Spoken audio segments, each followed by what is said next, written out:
All right, well, hi and welcome everyone. Thank you for joining us today. My name is Robert Cohn.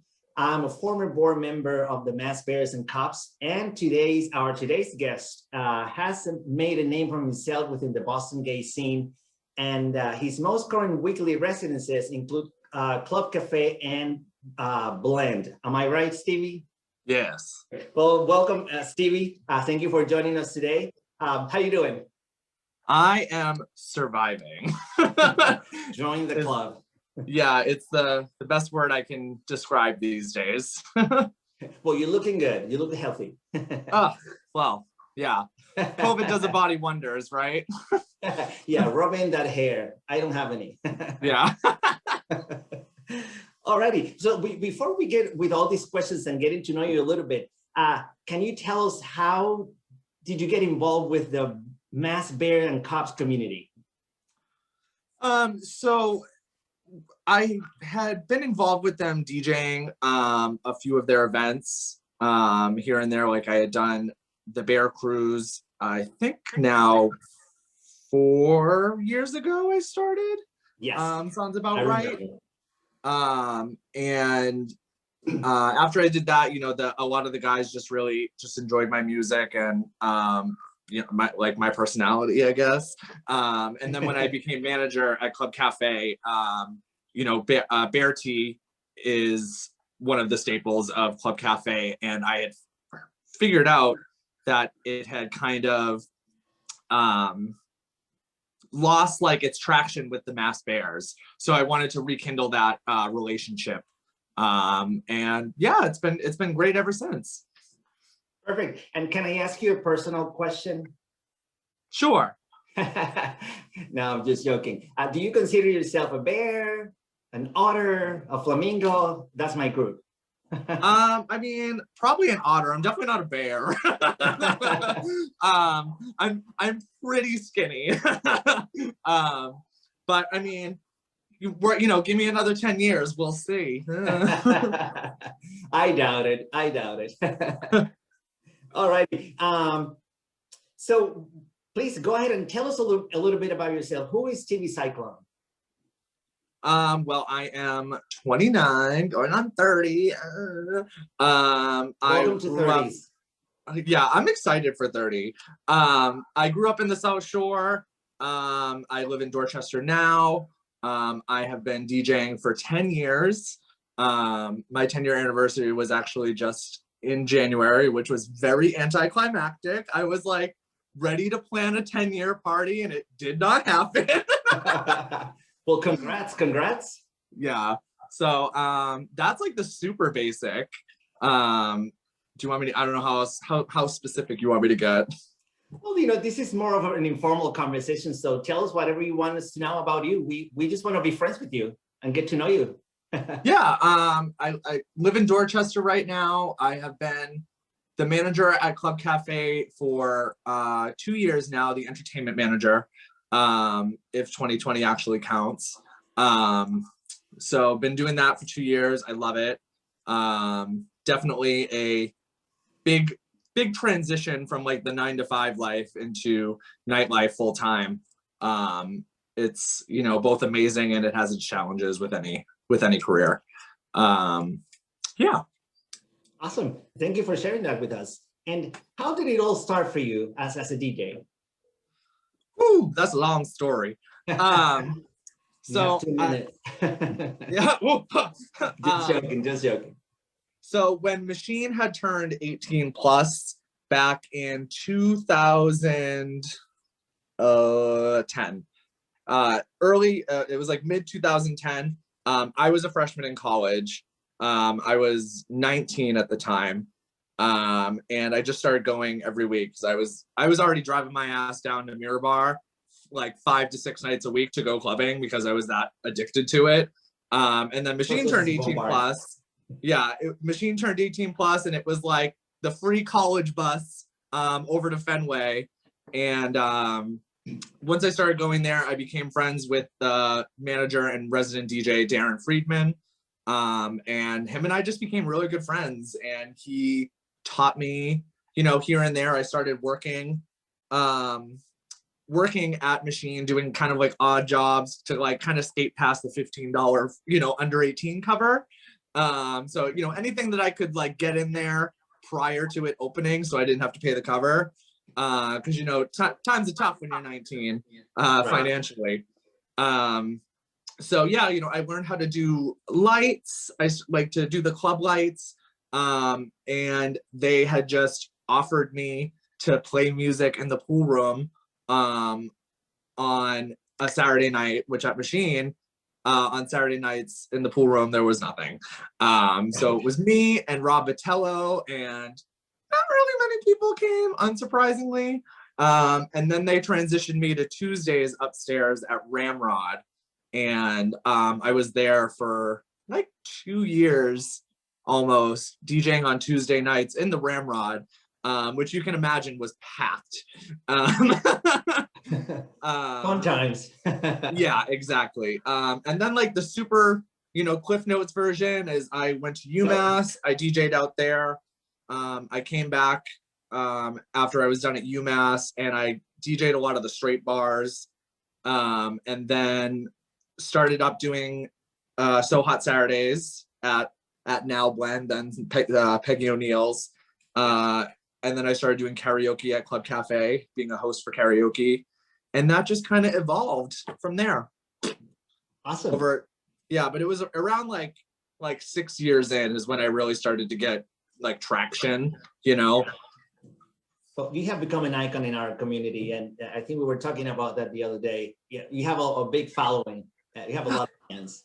Me?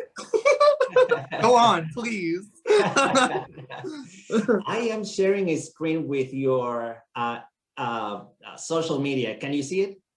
Yes. Perfect. Are you on Twitter, Facebook, Instagram? What's your favorite? Tell us a little more about your social media. I definitely do the most like DJ stuff on Instagram. I'll usually, I post all my flyers everywhere when I have flyers. But most of it is done on Instagram. I also share a lot of the music that I find on like Spotify on Instagram. I'm backing away from Facebook more and more. And Twitter is, I rarely use Twitter. Twitter is great for porn. I don't know what you're talking about. Yeah, no idea based Not on our previous convo. All right. Yeah, that picture and that logo is super outdated though. Oh, it's really cute. I think he's hot. Yeah, that picture I was probably like 21. My age now. Yeah. Yeah, but it is a great photo and shows off my tattoos really well. I know, I love it. Seriously. Yeah, I also don't look that much different in reality. You still look the same. Fun. All right, and can you take us through a night in the life of Stevie at the club? At the club. How does it all start? Do you mean like DJing specifically, or like my work night? If you can do a little bit of both, that'll be awesome. Yeah, I start at 5. Usually if I have to do any kind of like office or social media stuff, like I do the social media there. So I'll do that. If we have a show. You're also a manager for like an entertainment manager and all that for Club Cafe, right? Correct. You have your duties as a manager, but also you do the DJing part. Correct. Awesome. Yeah. So if we have a show that particular night, I'll help out with the show. Excuse me. If I am DJing, I'll do some, I spend the whole day downloading on Friday, like working on music, less so now over the pandemic, just because I just don't have the need to be spending 8 hours working on music. Right. But on a normal day, I'll spend the entire Friday working on music. I do really enjoy it. But there's no, right now it doesn't make sense to be downloading all these like cool songs that I could have maybe played once to see if they work. So right now I'm just kind of sticking to the staples and necessities of what I'll need. Awesome. And what it makes me think, I'm assuming that you have to somehow prepare mentally and physically to be sitting behind the booth all night, playing music. What motivates you? What inspires you? How does that work for you? Honestly, like DJing itself is what motivates me. Uh, it really is like a drug for me. There's nothing like more exciting than being in the DJ booth for me. I've always had this fascination with listening to music and sharing music with others. Like even, in high school, I was always the car DJ. Like, give me that cord, stick it in my iPad or my iPod. I was always that person. I just love showing other people music. I think music is one of the like lowest common denominators for people. Like everybody likes music.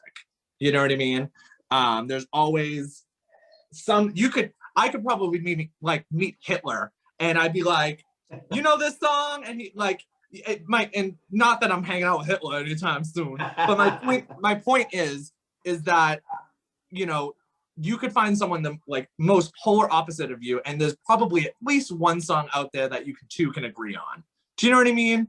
No, totally agree. It bridges so many gaps. I'm one of those. I'm a classical music freak. Since I was a kid, but I still love music, of course. Yeah. And of course, every time I go see you, even though I don't like to dance, well, I like to dance, I just don't know how to dance. I get on the dance floor and I enjoy your music because it's your energy what you put out there. So it's a lot of fun. Yeah. So I mean, it's a very ethereal, adrenalized experience, DJing, and I truly miss it, and I can't wait for the day back.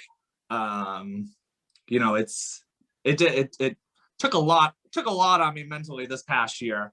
I can but imagine.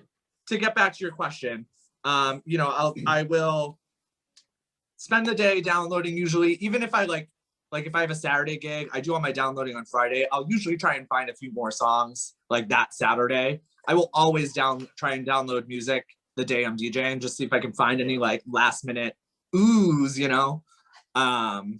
So, in terms of, so I'll do that, and, looking good, feeling good. Like I'll shower. I try and look my best for when I'm DJing. Yeah, that about sums up my answer. Awesome, perfect. When did you know that you wanted to be a DJ? That was going to be your like full-time job or your career? So that's like the funny thing. It never was the plan. It really wasn't. I didn't like start going to the club when I was 18 and I was like, I want to be that guy. Like I never thought that. It really just started as a curiosity, being at Machine, and I was really close with Darren. I was close with Susan. And I just started asking questions, and opportunities came my way at Machine, and they came my way when I went out to UMass, and it just kind of I really flourished out at UMass because there's a lot of parties that happen out at UMass Amherst. Yeah. And I did a lot for the school too. Like I did because I had a sound system, I was like hired as like a PA to bring my sound system to the dining halls if they had like special guests. They had guest chefs and shit like that. And they pay me like money to do that. So like I paid my way through college while I was there. I still have like tons of loans, but I had to pay, I think, like 10 grand out of pocket, and I didn't want to take out another loan, so I took it on as like a monthly bill while I was at school. And DJing really helped that. So it was always kind of the side hustle for me. I wanted to do marketing or do advertising, or I really wanted to be in the music industry. Like one of my dreams was to be like an agent, or working for a record label. If I could turn it into music business or be like someone's manager, I thought that would have been so cool. But Boston is a music city, and it's also not a music city. So it's that dream didn't seem a reality to me. I'm a very hyper realistic person. Like I have like, it's hard for me to get idealistic about what I want to do with my life, because I'm like, I got bills to pay and I'd like to get there with like the most money I can get there. So, you know, it was having a 9 to 5 and DJing on the side. And, you know, DJing was my fun money. It was my social clout.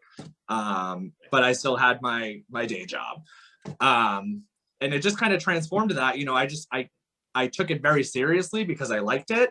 You know, investing in sound equipment and, you know, business cards and, you know, online marketing, you know, whatever I had to do, I took it, I still do, I take it very seriously.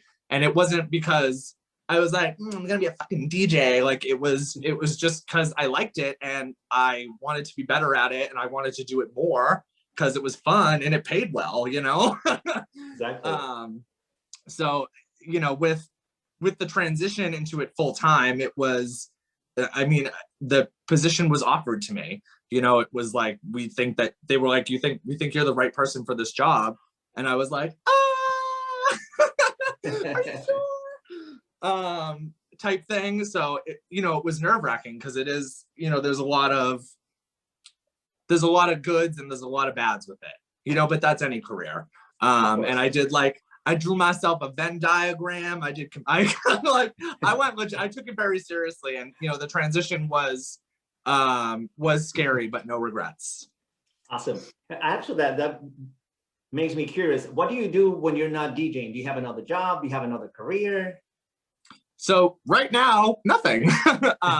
Club Cafe is my full-time job.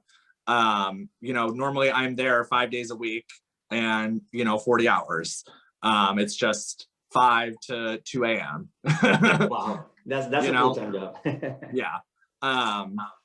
So, but you know, it's great and I love it. And it's cool that I feel like I'm a part of, you know, the community. I feel like I'm making an impact on the community. And, you know, I think gay people, are very often afraid that they're not going to leave their mark if they're not having kids. So I think as a whole, I think gay people try harder to be better people, so that they feel like they've accomplished something and kind of were like, you know, oh, well, at least the straights didn't stop us, you know? I think just gay people in general, or queer people, like the whole, you know, the whole spectrum, people have more something to prove. So I think they're just more successful in that, you know, if I'm stereotyping gay people, in that sense. Perfect. Thank you for sharing that. And talking a little bit more about the DJ part and music and your inspiration and all that. So what are some of the considerations that go into deciding which track are you going to play next? You know, what makes 2 tracks a good fit? How far ahead do you plan? How does that work? For those of us that don't know how DJing works. Yeah. So everyone is different. I know some people that plan their set track for track, which I think is just ludicrous personally. Usually what I'll do in terms of like music prep, you know, like I said, I'll do all my downloading and I'll usually make a playlist of songs that I just downloaded that I'm like, ooh, I want to play this tonight, or I want to play, or like, you know, try these songs out. And then I'll usually throw in kind of like the big staple songs that I have to play. That way I don't forget them, because I'm very like space cadet. So that's usually what I'll do in terms of like music prep. But the hardest part about DJing is learning how to read the room and how to control the flow of the music so that it doesn't sound crazy. You know, I think a lot of people, rightfully so, you know, from a patron standpoint, see the DJ, you know, like I'm up there drinking, I'm dancing, I'm lip syncing the house down. I'm having a lot of fun up there, but I'm also extremely meticulous and I'm planning like, you know, like 2-3 songs ahead often. You know, and there's the hardest part about reading the room is like, so say you get there, I start at 10 o'clock, right? who's on the dance floor at 10 o'clock. Maybe some people that are already kind of drunk that got there right at 10. And there's also probably a good amount of people like, you know, in their late 30s, early 40s, maybe even older, you know, so it's good to play some throwbacks, like some 80s, 90s in the early part of the night, because everybody knows them, everyone can sing along. You know, it's not like this, like I'll never play like the big song right at 10 o'clock. Like people will come up and they'll be like, oh, can you play the new Lady Gaga? It's 10 o'clock. And I'm like, no, sweetheart, you have to pay money and you have to keep drinking and wait for that. But like, you know, so learning to see like, you know, when people are there and they're just getting their first drink, you know, see who's bopping their head, like, oh, like I played, you know, this Britney song, like, oh, like, and more people are vibing to that, you know, so like play stuff like that.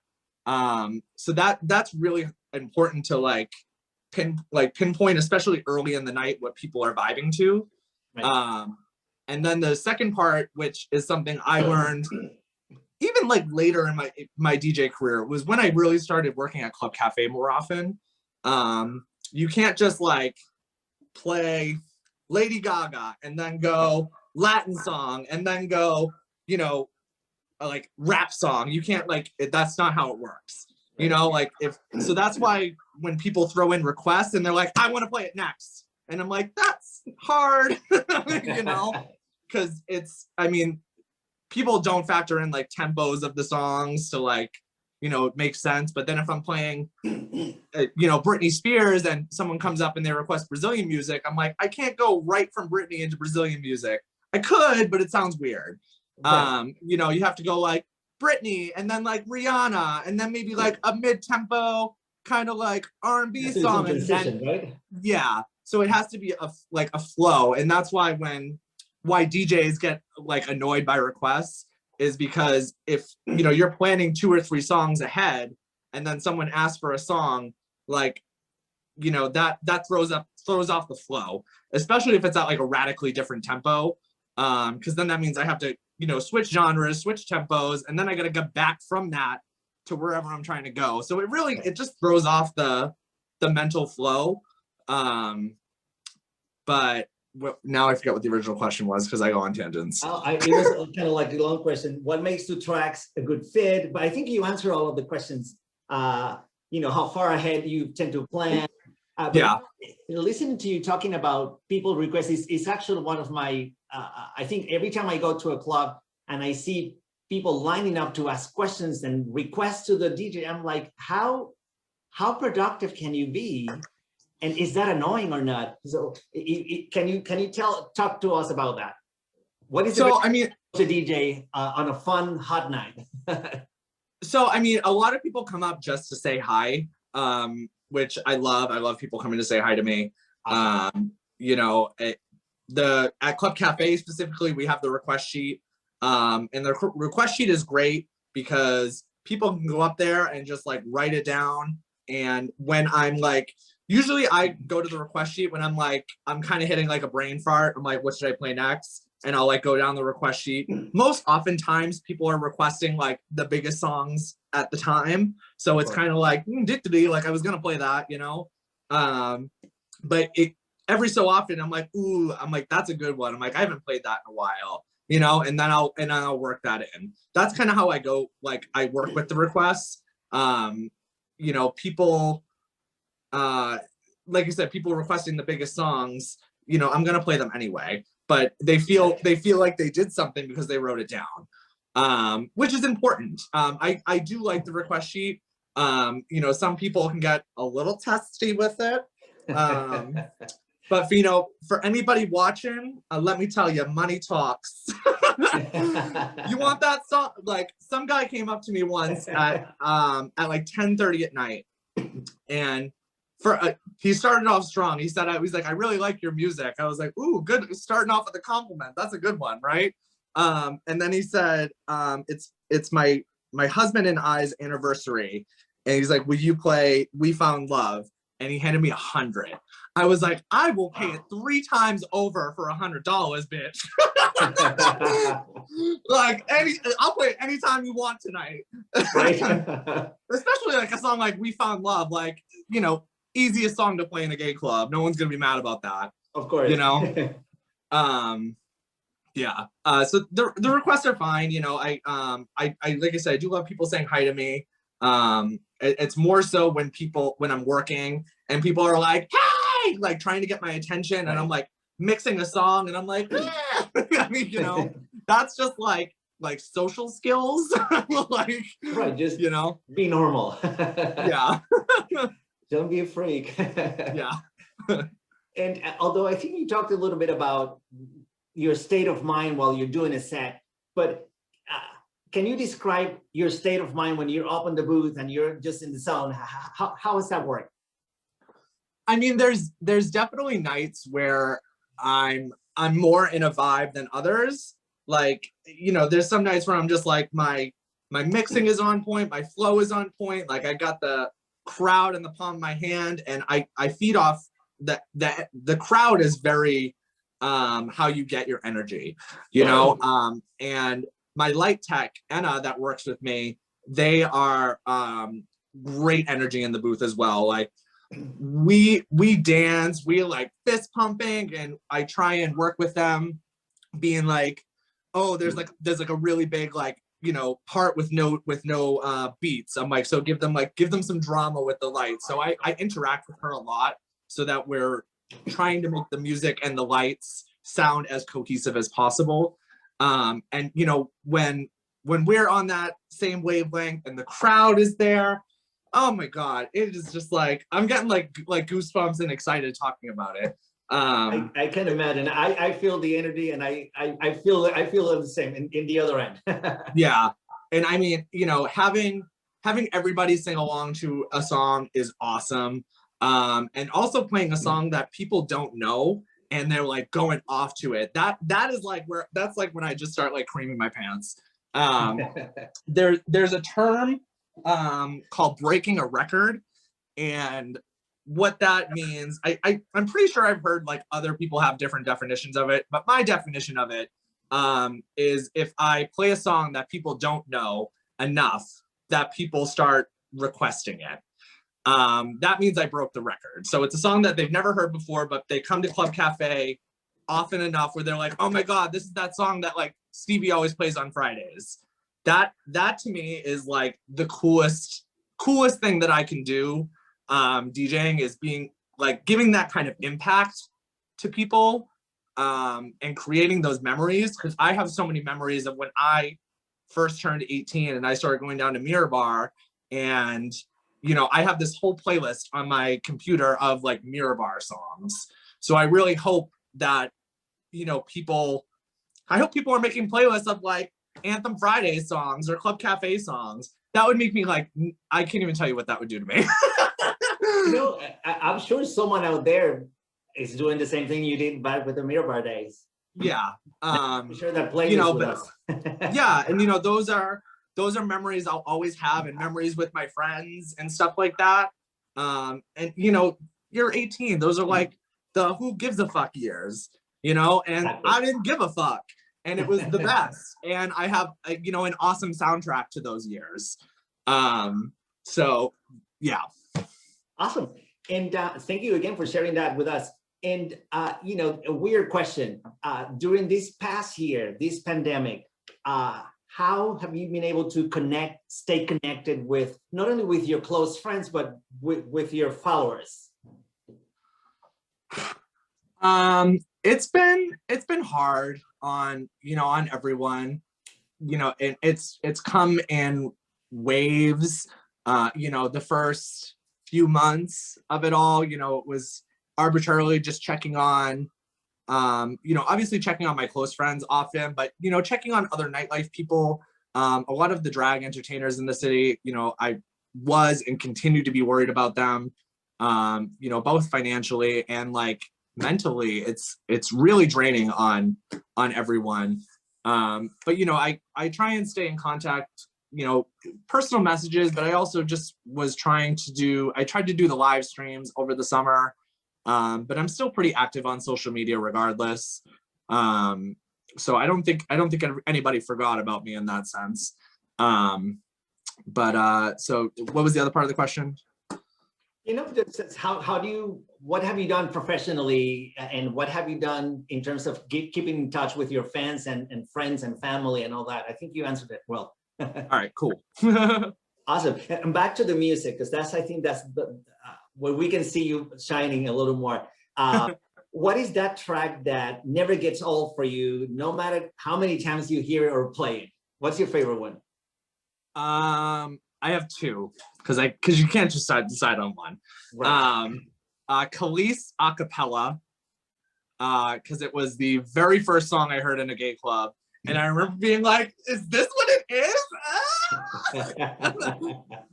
So that song, and then Alexis Jordan, Happiness, the Wide Boys remix, because that's the only version. And that's just like, I mean, that's gone down as kind of like a pride song at this point. But that's also one of those songs that I really connect to my first times going out clubbing. And she has great voice, and I wish she would come back and make more music besides that like one song. Let me give her a call. Hold on a minute. Yeah. So both of those songs, those are all like, I always break them out on Pride. And I'll throw them in there randomly because people always like them, and I don't get sick of them. Awesome. Thank you again for sharing that. And now, on the other hand, what is that one track that for some reason got popular, but you can't stand? People request it a lot. Okay, so I guess there's the a few ways to say that. So a song that I think is really good, but I cannot stand it being requested anymore just because it's just been beaten with a horse, is Robin's Dancing on My Own, which I love that song. And, you know, it always hits. You know, it's one of those things that, like, once I play it, I'm like, this is still good. But whenever I get it, I'm like, ugh. Like, I'm like, Robin has a lot of good music, you know? So that's one. And then a song that I like, Work Bitch is in that same vein, Britney's Work Bitch. Song I love. I got my life to it, but I'm like, it's like in every week it gets requests. Those two songs. So I don't think they're bad songs, either of them. I mean, Work Bitch isn't the most, you know, groundbreaking, you know, what lyrically sound songs out there, especially compared to Dancing on My Own. A song that I didn't like that got stupidly popular was well, no, I can't remember what it's called. It's one of those line dances. The Wobble. The Wobble, I think, is a dumb song. And it's, you know, it's turned into a wedding song, which is fine. That's where it belongs, like, stay in the weddings. But like, people trying to request the Wobble in the club, I'm like, there's not enough room. You know? That's a fun one. All right. Any fun stories that you may have with any of the bear events, the Mass Bear and Cops events, maybe at the boat cruise or any of those, any fun story that you can share with us? I mean, I really loved the year that we did the boat cruise, that it was raining, obviously, because it was raining and because it was just like shitty weather out for June. You know, everyone had to be below deck, which is fine. You know, obviously it's more fun being on top, you know, the scenicness of it all.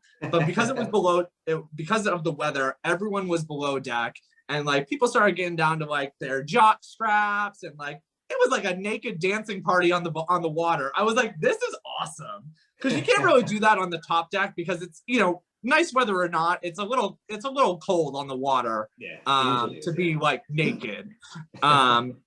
So I mean, it was so cool. I had a lot of good, like, it was a good mix of like tea dance stuff and new stuff.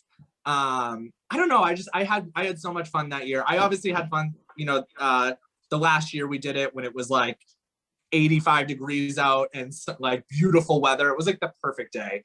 Yeah. But it did get very cold at some point. I remember being pretty cold.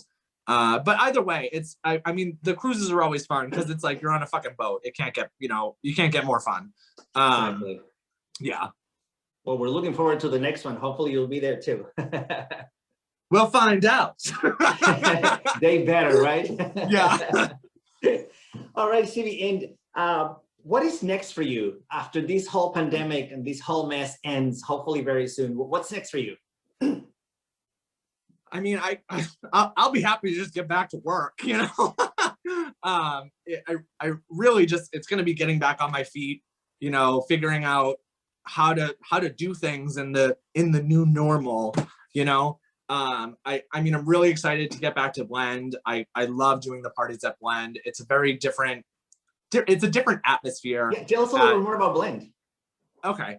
But I mean, Blend is just great. I mean, it's like I said, it's a different atmosphere than Club Cafe. I would say that the people that come to Blend are more like they're there to dance.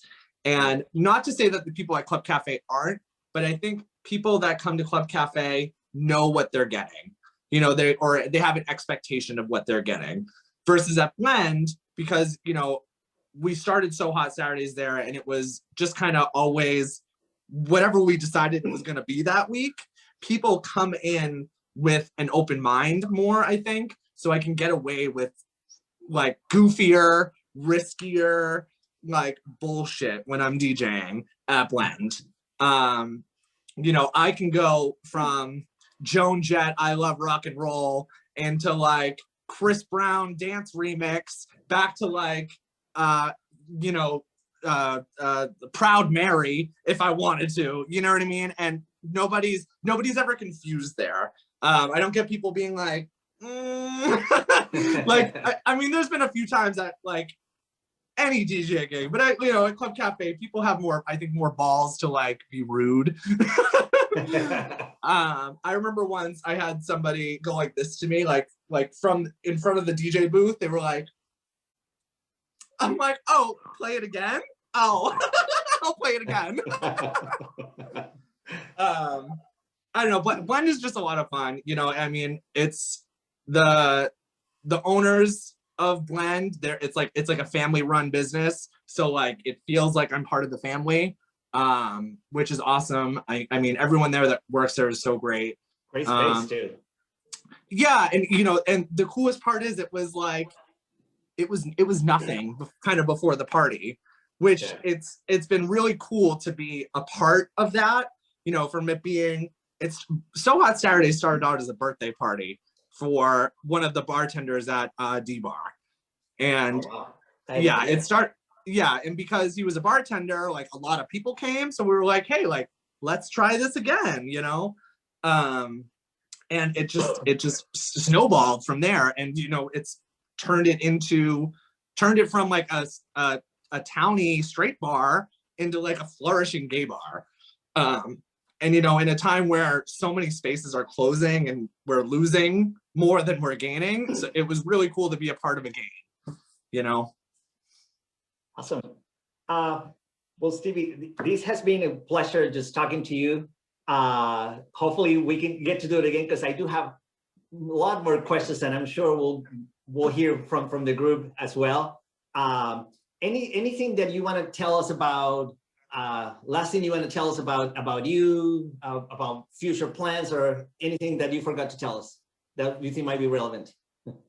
I mean, it's hard to talk about future plans when there's still no future. But you know, I obviously I hope to do more with the Mass Bears. I think a lot of our niche scenes in the city are really hurting. You know, the bear scene is struggling. The leather scene is really struggling. I think coming back, I think the circuit scene is going to be really damaged from a lot of the shit that's happened in the last year. Yeah. And then the drag scene with Machine closing, you know, Machine Mondays was a huge thing for the drag community. And it, you know, because everything's been closed, there hasn't been a supplement yet. So, you know, a lot of people are going to come back. I mean, people don't have jobs now, but people are going to come back, and there's not going to be as many jobs on top of that. So there's a lot of unknown. There's a lot of of fear in it with a lot of people in the community. So it's hard to say get excited for this coming up because we just don't know yet. You know, I am hopeful that by the summer, like, you know, my idealistic dream would be, you know, for June, even if we're not having a pride, that like we'll at least have some semblance of a dance floor in June. More realistically, I think it's going to be like September.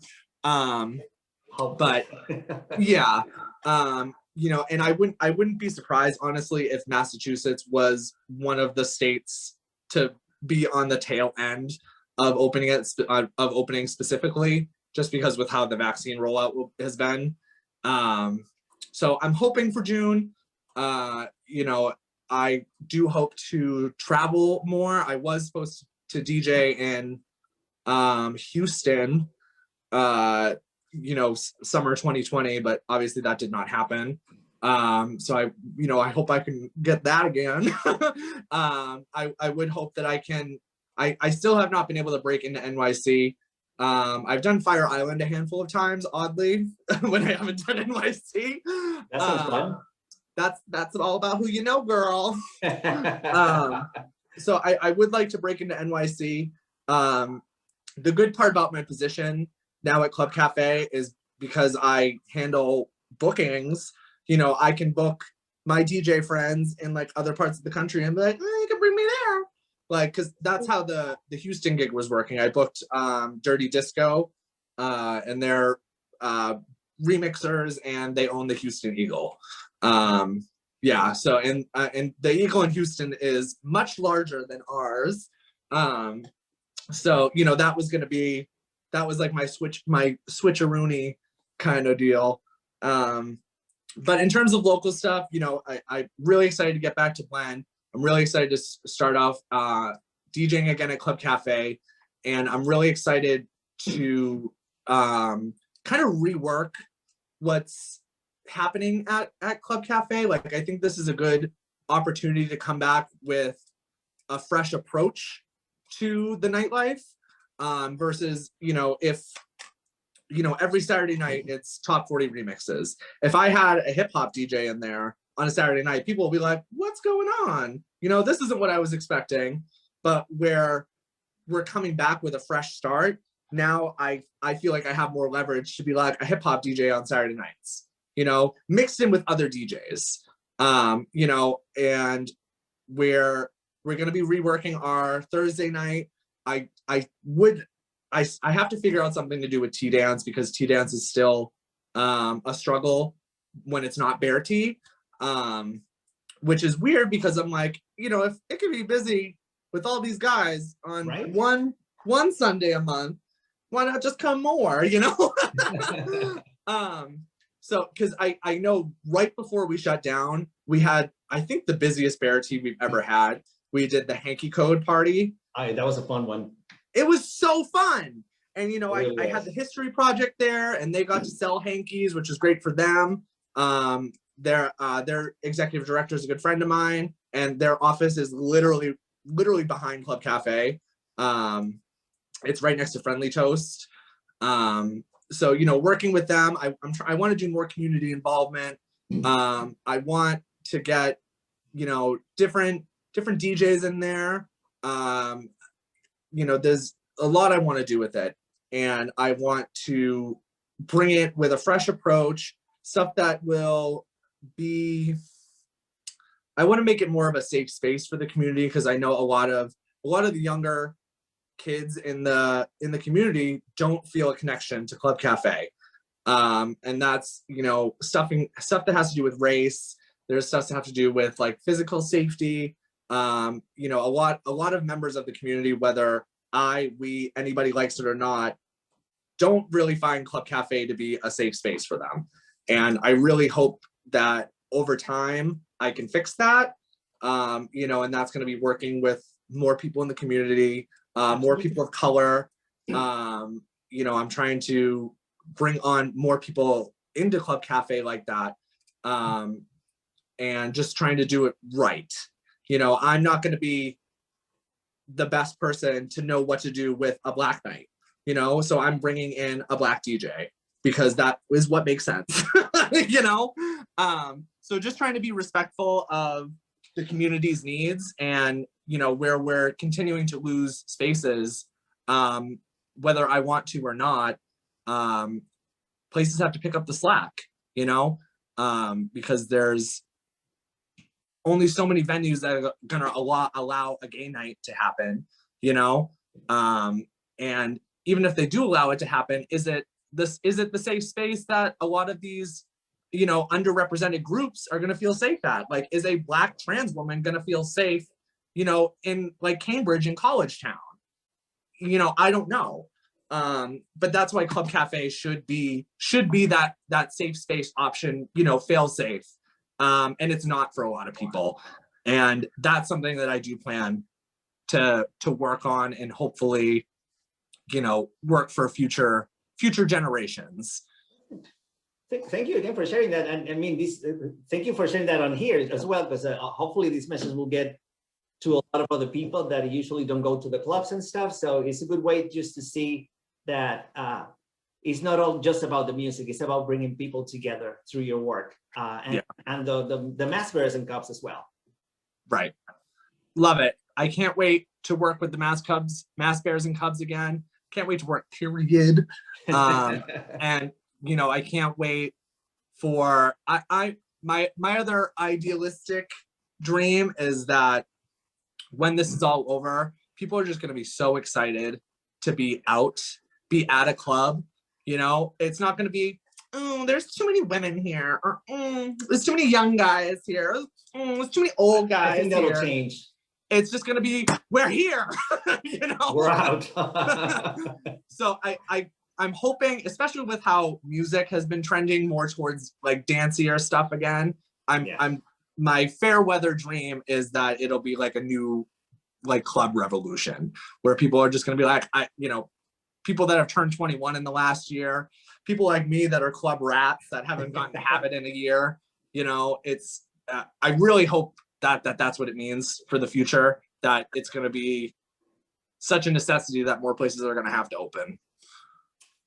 Hopefully that all of it is going to happen. So we just have to continue spreading the word and trying to do more stuff like this, that then bring the community together, and businesses can hear our voices and what we need and what we want and what is needed.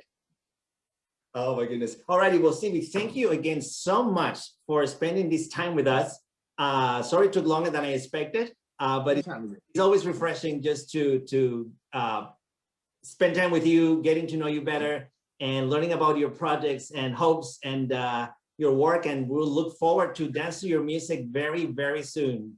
Yes. Thank you for having me. I mean, who doesn't like talking about themselves? Exactly. Yeah. No, it was nice. And, you know, doing stuff like this, it gets you excited for what's to come. So it's, you know, it's a small stepping stone into back into reality, you know? Absolutely. We'll get there. And for those of you that are viewing this video, please make sure to follow Stevie online, and also the Mass Bears and Cubs. And we'll see you soon on the next video. Yes, woohoo!